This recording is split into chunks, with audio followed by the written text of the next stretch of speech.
नमस्कार दोस्तों, कैसन बनी रहो लोग। उम्मीद करते हैं कि अच्छा होगा, स्वस्थ होगा, मस्त होगा।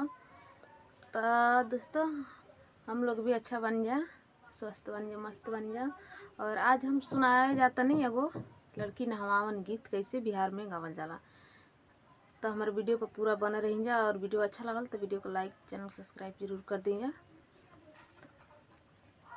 अरे माई बड़े बड़े बूंदवा परेला अंगना, अरे माई बड़े बड़े बूंदवा परेला अंगना, अरे माई के कर बचिया नहाली अंगना, अरे माई के कर बबुनी नहाली अंगना, अरे माई बड़े बड़े बूंदवा परेला अंगना, अरे बड़े बड़े बूंदवा परेला अंगना, अरे मैयन जाना पापा के दुलारी नहाली अंगना, अरे मैयन जाना चाचा के दुलारी नहाली अंगना,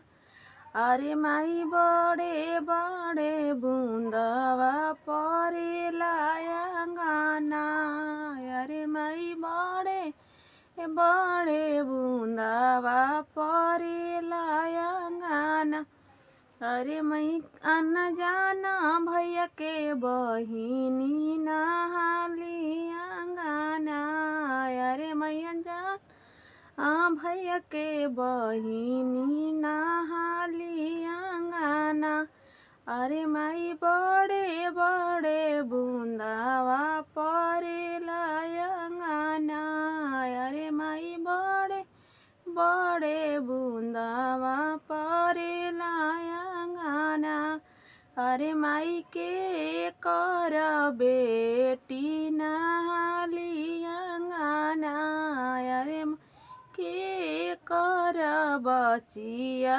नहाली अंगना। तो दोस्तों आज की छोटी सा गीत रहे।